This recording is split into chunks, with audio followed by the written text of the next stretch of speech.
Psychopath, सोशियोपाथ, नैरोसिस्ट और dark एम्पाथ। हो सकता है दोस्तों कि आपका परिचय इन सभी महानुभावों से कभी न कभी जरूर हुआ हो, लेकिन आपको पता भी ना चला हो। दोस्तों, इन चारों पर्सनैलिटी में कुछ ऐसे डार्क ट्रेड्स होते हैं जो इनको बाकी लोगों के लिए काफी खतरनाक और नुकसानदेह बना सकते हैं। इंसानियत और दया तो इनमें कतई नहीं होता। इनमें से कोई ज्यादा एग्रेसिव होता है तो कोई ज्यादा झूठा और चालबाज होता है। ओवरऑल जो इन सब में कॉमन होता है वो है दूसरों को अपने फायदे के लिए मैनिपुलेट करना और जरूरत पड़ने पे उनको अपने रास्ते से हटा देना। हालांकि ये चारों हम और आप जैसे सीधे साधे लोगों के लिए बहुत बड़ा खतरा है, लेकिन क्योंकि इनके चालबाजी का तरीका अलग अलग है, इसलिए सबसे खतरनाक पर्सनैलिटी का अवार्ड किसे दिया जाए उसको लेकर बहुत माथापच्ची है।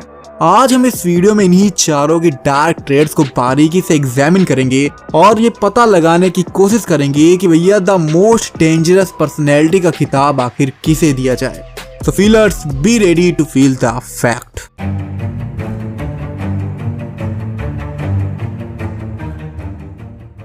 नंबर 1, सोशियोपाथ। दोस्तों, सोशियोपाथ एंटी पर्सनैलिटी डिसऑर्डर के एक प्रोफेशनल उदाहरण है। ये लोग बहुत ही गर्म मिजाज के होते हैं। कब किस बात ये गुस्सा हो जाएं और किसको नुकसान पहुंचा दे ये इन्हें भी पता नहीं होता। दूसरों को मैनिपुलेट करना, उन्हें तकलीफ पहुंचाना, उनके इमोशंस को ना समझ पाना, उनकी बेइज्जती करना और अपने फायदे के लिए उन्हें धोखा दे देना एक सोशियोपाथ के लिए बहुत ही नॉर्मल है। इनमें थोड़ी सी अच्छी बात यह है कि ये थोड़ा बहुत एम्पैथी फील कर सकते हैं, जिसकी वजह से कभी कभी दूसरों को तकलीफ देते वक्त इन्हें भी कुछ दर्द महसूस हो सकता है। ये दूसरों के इमोशन और फीलिंग को बिल्कुल भी रीड नहीं कर पाते, जिसकी वजह से इमोशनल लेवल पर ये लोगों से बिल्कुल भी कनेक्ट नहीं हो पाते। कई मनोवैज्ञानिक मानते हैं कि सोशियोपाथ कोई जन्म से नहीं होता, बल्कि बचपन में उसके आसपास का टॉक्सिक माहौल उसे इतना खतरनाक और निर्दयी बनने पे मजबूर कर देता है, जैसे कि एब्यूजिव फैमिली, फिजिकल और सेक्सुअल वायलेंस और पेरेंट्स का टॉक्सिक बिहेवियर। ये सभी वजह एक नॉर्मल पर्सन को धीरे धीरे सोशियोपाथ बनाने लगता है। वक्त के साथ इन्हें लगने लगता है कि अपने काम के लिए लोगों का यूज करना या उन्हें दर्द देने में कोई भी बुराई नहीं है। इनफैक्ट सही और गलत के बीच का अंतर ही इन्हें नहीं पता होता। ये गुस्से में कुछ भी कह देंगे और बाद में उसे जस्टिफाई करने की पूरी कोशिश करेंगे, और झूठ बोलने में तो खैर ये माहिर है ही। Number 2, psychopath. दोस्तों, वैसे तो साइकोपाथ को भी एंटी सोशल पर्सनैलिटी डिसऑर्डर का एक एग्जाम्पल माना जाता है, बट अभी ऑफिशियली इसे स्वीकार नहीं किया गया है। साइकोपाथ को आप सोशियोपाथ का एक अपडेटेड वर्जन कह सकते हैं, जहां सोशियोपाथ एक गर्म ज्वालामुखी की तरह होता है जो कभी भी कहीं भी फट सकता है, तो वहीं साइकोपाथ एक साइलेंट ब्लैक होल की तरह होता है जो कब किसे अपना शिकार बना ले किसी को भी पता नहीं होता। सोशियोपाथ में जहां थोड़ी बहुत एम्पैथी होती है, तो वहीं साइकोपाथ में एम्पैथी ना के बराबर होती है। सोशियोपाथ के गर्म मिजाज की वजह से आप इन्हें आसानी से पहचान लेंगे, बट साइकोपाथ अपने इमोशंस को बाखूबी से कंट्रोल कर सकता है और इसकी जगह एक फेक इमोशंस को शो कर सकता है। इनफैक्ट ये दूसरों के इमोशंस को काफी हद तक समझ सकते हैं, बट उसे महसूस नहीं कर पाते। और दोस्तों, यही ट्रेड साइकोपाथ को बहुत खतरनाक बना देता है।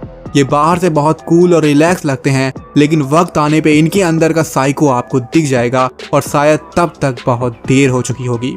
दोस्तों, सोशियोपाथ जहां जन्म के बाद टॉक्सिक माहौल की वजह से एंटी सोशल बनते हैं, तो वहीं साइकोपाथ को ये अपने पेरेंट्स से बाय बर्थ ही मिल जाता है। कुछ डॉक्टर्स का मानना है कि साइकोपाथ के ब्रेन्स में कुछ केमिकल्स का इम्बैलेंस इनकी एम्पैथी को पूरी तरह से खत्म कर देता है। हालांकि एम्पैथी ना होने का मतलब ये कतई नहीं है कि ये बहुत वायलेंट होंगे, बल्कि इसकी वजह से किसी को तकलीफ पहुंचाते वक्त इन्हें जरा सा भी डर या पछतावा महसूस नहीं होता, जिसकी वजह से मर्डर जैसी चीजें इन्हें मेंटली प्रभावित नहीं करती।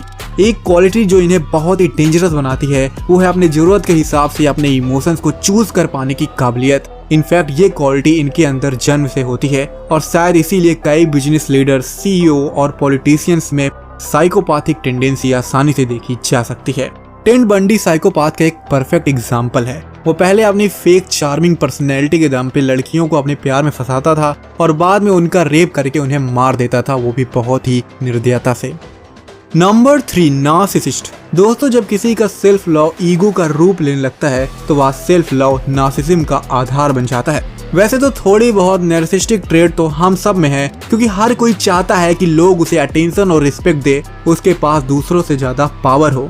लेकिन जब यही अटेंशन पाने और दूसरों पे डोमिनेट करने की भूख बहुत बढ़ जाती है, तब ये नार्सिसिस्टिक पर्सनैलिटी डिसऑर्डर में तब्दील हो जाती है। एक नार्सिसिस्ट पर्सन को लगता है कि वो बाकी लोगों से ज्यादा डिजर्व करता है क्योंकि वो उन लोगों से बेहतर है। हालांकि नार्सिसिस्ट लोग सोशियोपैथ से कम डेंजरस होते हैं, लेकिन एम्पैथी की कमी होने के कारण ये दूसरों को एक ऑब्जेक्ट की तरह देखते हैं। जब तक सामने वाले से इनका काम होता रहेगा तब तक तो ठीक है, लेकिन जैसे ही कोई व्यक्ति इनके काम का नहीं होता तो ये तुरंत उसे रिप्लेस कर देते हैं। ये एक ऐसे व्यक्ति हैं जिनकी बातें खुद से शुरू होती है और खुद पे आकर खत्म होती है। इनफैक्ट ये दूसरों को नीचे दिखाने का एक भी मौका नहीं गवाते और खुद की तारीफ सुनने में इन्हें सबसे ज्यादा मजा आता है। हालांकि दोस्तों ये लोग भले ही बहुत टॉक्सिक लगते हों, बट ये बाय बर्थ ऐसे नहीं होते।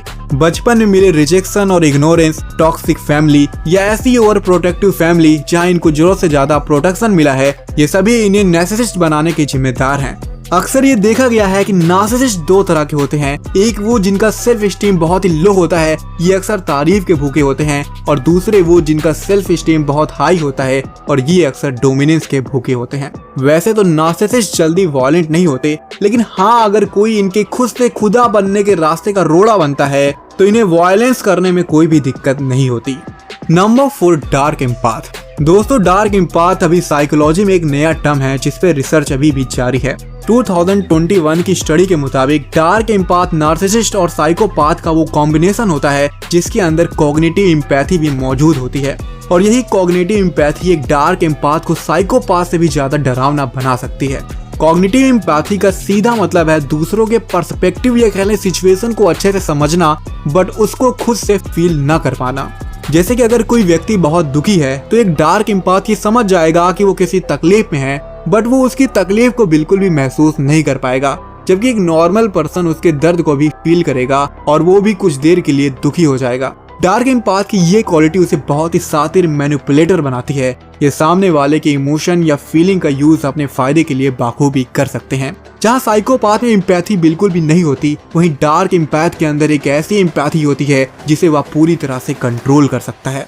डार्क एम्पैथ हाईली एक्सट्रोवर्टेड होते हैं। इन्हें लीडरशिप और पावर तो बहुत पसंद है, बट हमेशा ये इसके पीछे नहीं भागते। ये काफी टैलेंटेड होते हैं, लेकिन इसके बावजूद भी ये खुद को लेकर काफी इनसिक्योर फील करते हैं और अपने इनसिक्योरिटी को छिपाने के लिए ये हमेशा खुद सुपीरियर होने का दिखावा करते हैं। कॉग्निटिव एम्पैथी होने की वजह से ये मैनिपुलेशन के मास्टर हैं। इनफैक्ट अपने काम के लिए कब किसे कैसे इमोशनल लेवल पे मैनिपुलेट करना है, ये बात इन्हें बाखूबी पता होती है। तो दोस्तों अब इतनी कहानी सुनने के बाद आपको ये समझ में आ गया होगा कि ये चारों अपनी अपनी जगह पे हमारे सेहत के लिए बहुत ही हानिकारक हैं। एक नार्सिसिस्ट आपको तब नुकसान पहुंचाएगा जब आप उसको नीचे दिखाने की कोशिश करेंगे। एक सोशियोपैथ तब अटैक करता है जब आप उसके एंगर को बढ़ा देते हैं, जबकि एक साइकोपैथ अपने फायदे के लिए आपका काम खल्लास कर सकता है। और अगर बात करें एक डार्क एम्पैथ की, तो कभी गलती से भी इनकी इनसिक्योरिटी पे हमला मत करिएगा, क्योंकि ये एक ऐसा साइकोपैथ है जिसमें नार्सिज्म भी कूट कूट के भरा होता है। दोस्तों इन चारों का अपना अपना एक मोटिवेशन और तरीका है दूसरों को नुकसान पहुंचाने का। साइकोपैथ को सोशियोपैथ और नार्सिसिस्ट से ज्यादा खतरनाक माना जाता है क्योंकि इन्हें पहचानना बड़ा मुश्किल काम है। लेकिन जब साइकोपैथ और डार्क एम्पैथ में तुलना करें तो डार्क एम्पैथ ज्यादा डेंजरस माना जाता है, क्योंकि ये साइकोपैथ की तरह निर्दयी भी होता है और एक नॉर्मल पर्सन की तरह बहुत दयालु भी। ये अपने कॉग्निटिव एम्पैथी के दम पे अपना रूप अपनी जरूरत के हिसाब से बदल सकते हैं। यानी कि एक एम्पैथ तो है, बट साथ में ये काफी डार्क भी है, यानी कि डार्क एम्पैथ। तो दोस्तों आपको क्या लगता है सबसे खतरनाक खिलाड़ी के खेल में कौन जीता है? प्लीज कमेंट बॉक्स में जरूर बताइएगा, और प्लीज जाते जाते अपना प्यार लाइक शेयर और सब्सक्राइब के बटन को दबा के जरूर व्यक्त करिएगा। बहुत बहुत धन्यवाद। जय हिंद।